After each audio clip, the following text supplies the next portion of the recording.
What's up, fishing fanatics? So I brought you a breeding video on cherry barbs, and I figured I would do endlers now. I've covered guppies, which are essentially the same thing as endlers. And as you can see, when we first got this tank, there were literally two pairs. There was two females, two males. And since then, we've had two batches of fry drop. Both females have dropped. The one female dropped the very night that we got her, and the second female dropped not too long ago, actually. It was probably about a week ago. And I know that this tank is still super calcified, so I'm gonna try and get in here as close as I can. But you can see that there's some smaller ones, there's some larger ones, and now as you can see that there's way more than two males. We've got probably 10 or 12 males already out of this. For those that don't know, guppies, endlers are live bearers, which means that they gestate and give live birth. They do not lay eggs. So what happens is the female, which is right there, the bigger one that has no color on her, she's a female, and the one next to her there also is a female. What they do is they carry the eggs in their stomach. The male will then fertilize the eggs in her stomach, and after a gestation period of about 30 days, the female will then give birth to live fry.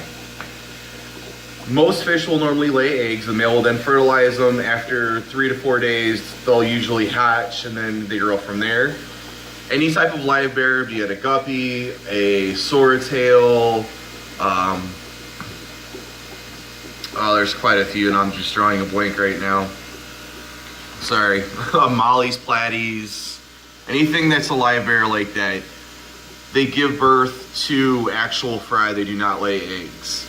So you have to kind of watch when you see their stomach get a little bit bigger, and you can see on her, there's a really dark spot in the back of her.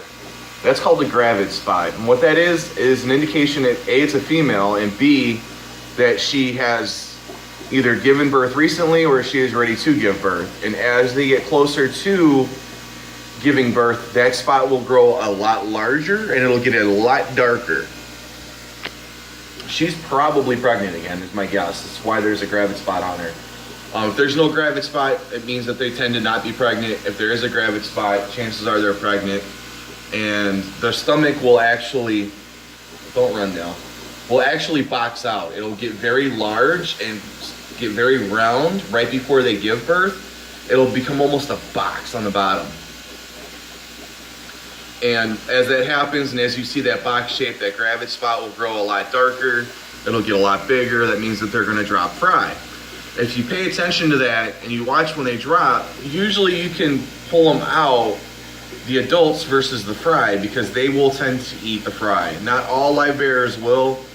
Some do, mollies, guppies, it's just the cycle of life. It happens. So we tend to try to keep coverage in there. In this tank, we have hornwort there. Huge believer in Java moss. It's very good coverage. It carries a lot of particulates in it for food, for fry. And as you can see that there's like tiny ones in here. Like I said, they're probably about a week old. So the other female dropped. But it carries a lot of particulates, food buildup for the fry, so you don't have to worry about feeding them. We do give them fry food as well, usually twice a day, because they do have such lush, and you can see up here as well, lush fauna, greenery to graze on when they need to. And the adults will eat off of it too, believe it or not. So it's great for everybody in the tank. But we're planning on separating out a lot of the fry out of here, just simply because there's close to 60 fish in here at the moment, and it's only a 20-gallon tank. It's not going to be very sustainable for a long period of time at this rate, unless we're doing water changes every other day, which is a lot of work. And with the amount of tanks that we have, it's just not feasible. But all you really have to do to breed these guys is put a male and female together. That's it. Preferably 2 females to 1 male, as the males will constantly chase the females. They're very aggressive when it comes to mating. And it can tire the female out to the point where she gets sick and doesn't make it. But if you have 2 females, the male will switch back and forth from female to female, gives the female a chance to recuperate a little bit in between, and it just makes for a healthier environment. And as you can see, I mean, there's a group right there that's probably 4 males, and we literally started off with 2 males, 2 females. So they spawn very quickly, usually once a month on average. As soon as they give birth, they can become pregnant again pretty much right away. And another 30-day gestation period, they're dropping again. So every 30 days, whereas we now have it set up where there's one that drops and another one drops 3 weeks later. So every 3 weeks roughly, we'll get a batch of fry out of these guys if they stick to that schedule. But I mean, you can see, I know it's a little bit tougher, so I'm trying to keep the video camera up here, but there's a whole tank full of Endlers now. And like I said, for the first couple of weeks you have the fry in there, it's fine. But you do want to separate them out at some point. There's a comparison in size. That's one of the newer fry versus one of the older fry, which are now adolescents. You do want to separate them out because you can overwhelm a tank very quickly. The atmosphere in the tank can change very, very quickly if you have too many fish in there. You do not want to do that because it will pollute the water and it will cause deaths. The nitrate levels will go up extremely quickly simply because you're adding more fish, which means more poop, which means more ammonia, etc., etc., etc.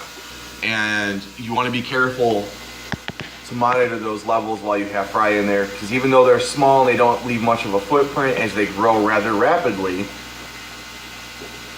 they do leave a bigger footprint. And even though Endlers are considerably smaller than most fish, they still leave enough. When you have enough of them in there, they leave enough of a footprint to raise the levels. So you want to be careful. So we're going to be separating these guys out pretty soon here, and we'll probably take half of them and put them into another 20. This is another batch that we're going to end up selling. Once the older ones get a little bit bigger, especially the females, because the males are pretty much full grown now. They start to color up after about 2 weeks, and you'll know if they're going to be a male versus a female.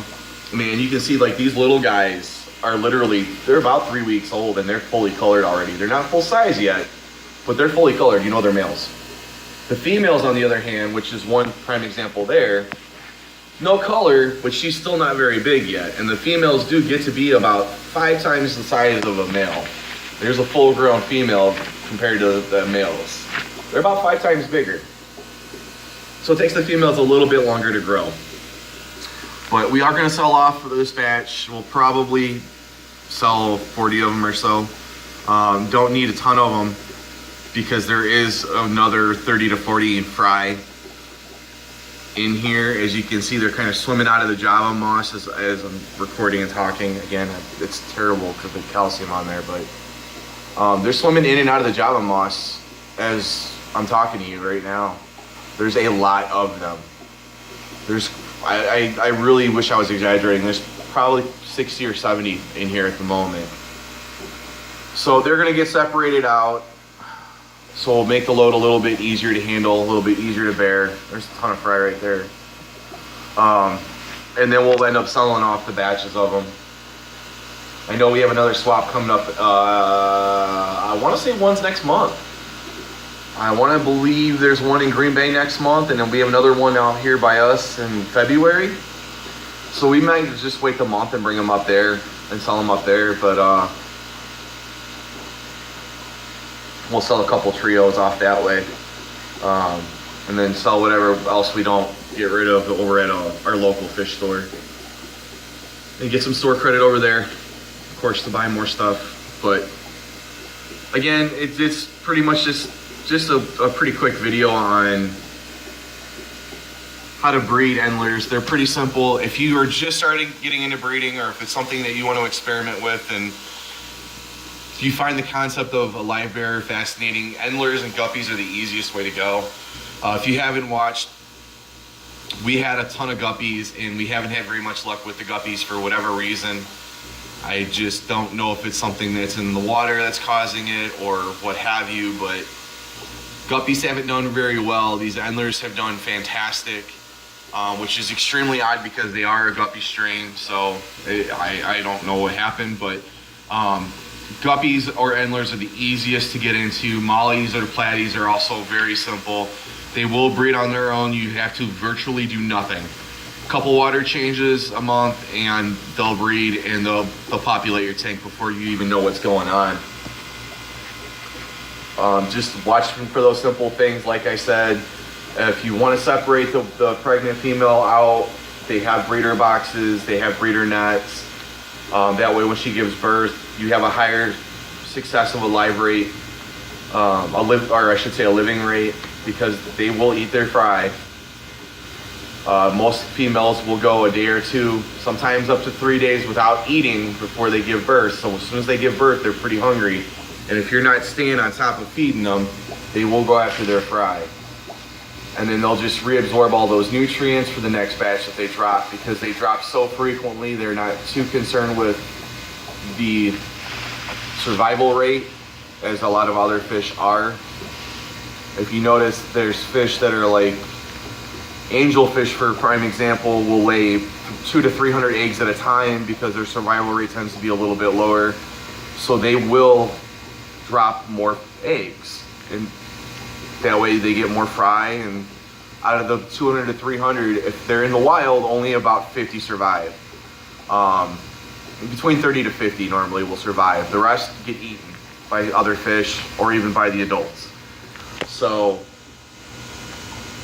guppies and endlers, mollies and platies tend to drop a batch of fry anywhere between 10 all the way up to, I've seen them as high as 60 to 70. The older, bigger females drop much larger batches. A younger, new mom may only drop 5 or 10 because she's newer and they don't have as much space as the adults do. They don't have the knowledge that the adults do. As they get older, they drop more bigger batches. These guys drop like 30 to 40, so I'm willing to bet these are on closer to a year old. Somewhere between 8 months to a year old will be my guess. That's usually when they start to get into the bigger batches, but they each drop like 30 fry at a time, so they're not too concerned with their survival rate. That's why they have smaller batches of babies. If 50 of them or 30 of them survive, next month they're going to drop that many more again. So they populate really well, very rapidly. If you're not careful, you can overpopulate a tank very, very quickly. Just things to keep in mind. But that's pretty much it in terms of breeding endlers. Real simple again. Like one of the ramshorn snails. Yay. Real simple, real easy. If you're a beginner, this is what I would recommend getting into. Again, mollies, platies, endlers, guppies, things like that. They're super easy, super hardy. It takes quite a bit to kill them off. And that's really about it. So if you guys have any questions, comments, or concerns, as always, please drop them in the box below. We are always open to suggestions. If you haven't already, do us a favor, hit that like, subscribe, and share button. Let's get some more people into the fish keeping hobby. And as always, happy fish keeping.